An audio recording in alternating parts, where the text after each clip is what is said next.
Ancien des jours, nous voici dans ta présence. Ancien des jours, nous voici devant toi pour chanter tes louanges, devant toi célébrer ta bonté. Reçois, Seigneur, l'offrande de nos lèvres. Reçois, Seigneur, la prière de nos bouches. Adonai, entends le cri de nos cœurs. Adonai, entends le soupir de nos âmes. Soleil levant, Verbe divin, parole de vie, mélodie divine, cantique dans la détresse, soleil levant, Verbe divin, mélodie divine, cantique dans la détresse.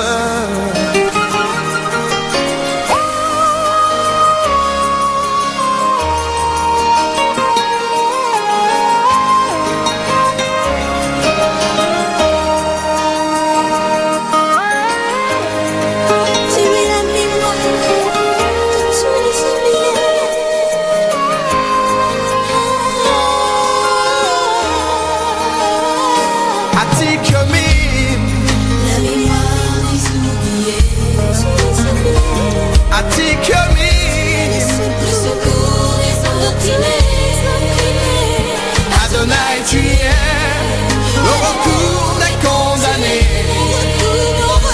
Adonai, tu es le refuge des fugitifs.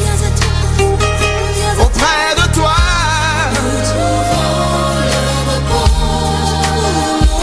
ton bras puissant, ta main s'étend. Adonai, tu es le secours des opprimés. Adonai, tu es le refuge des fugitifs. Auprès de toi, ton bras puissant, ta main s'étend. Adonai, tu es le recours des condamnés.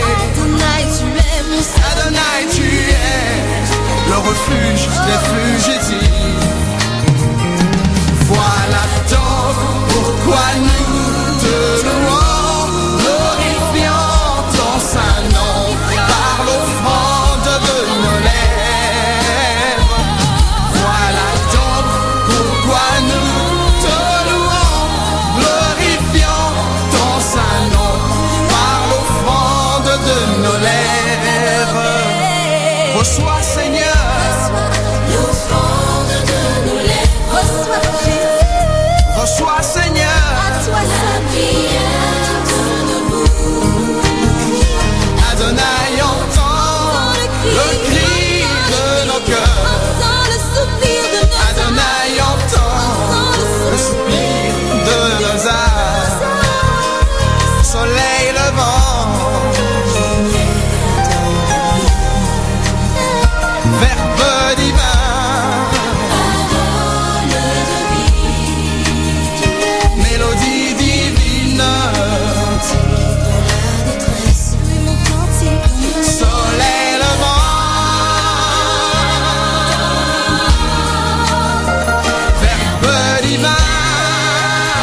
le secours des opprimés.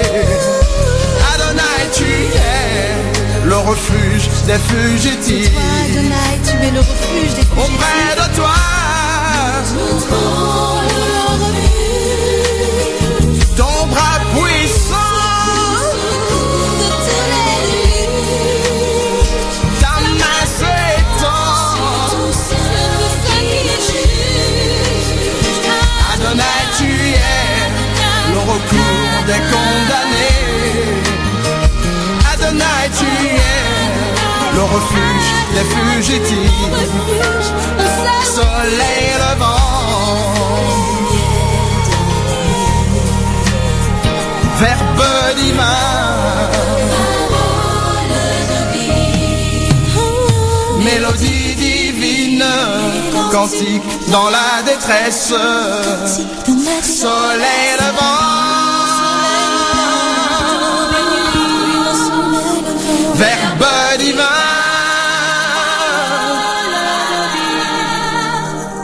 mélodie divine, cantique dans la détresse. Voilà donc pourquoi nous te louons, glorifiant ton saint nom par l'offrande de nos lèvres. Voilà donc pourquoi nous te louons, glorifiant ton saint nom par l'offrande de nos lèvres.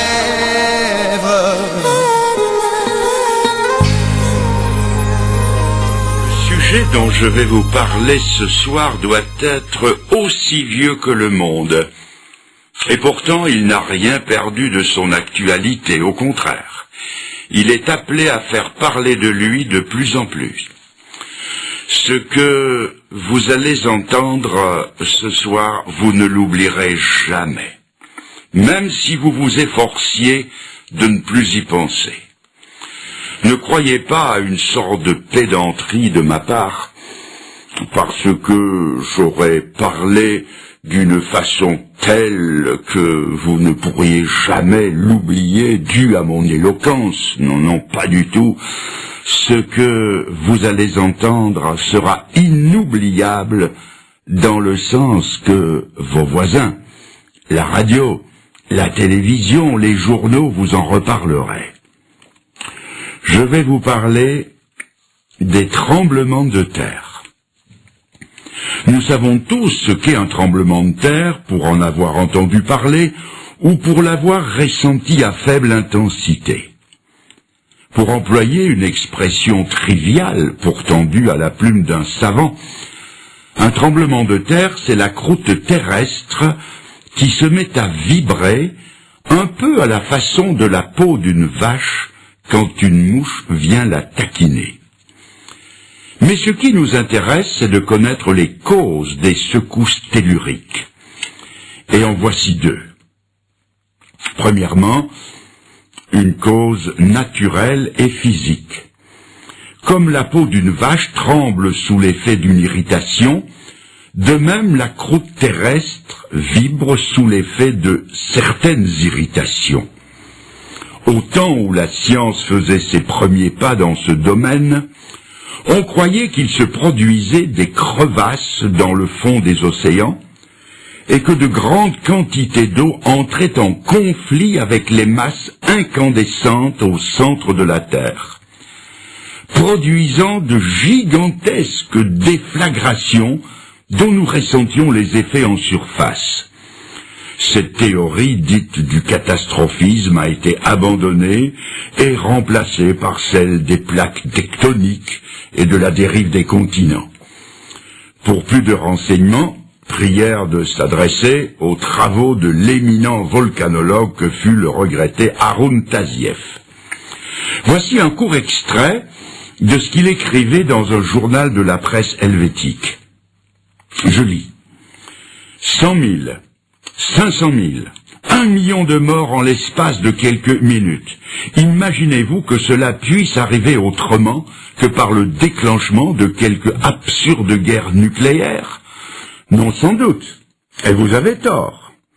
Vous avez tort car l'évidence géologique a fini par me convaincre que jusqu'ici l'humanité a eu une chance prodigieuse et que les catastrophes de Pompéi et de Saint-Pierre de la Martinique ne sont rien à côté de ce qui l'attend.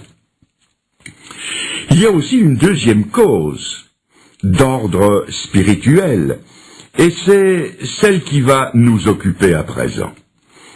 Les tremblements de terre sont des phénomènes naturels par lesquels notre attention devrait être attirée sur des faits d'une valeur spirituelle très importante.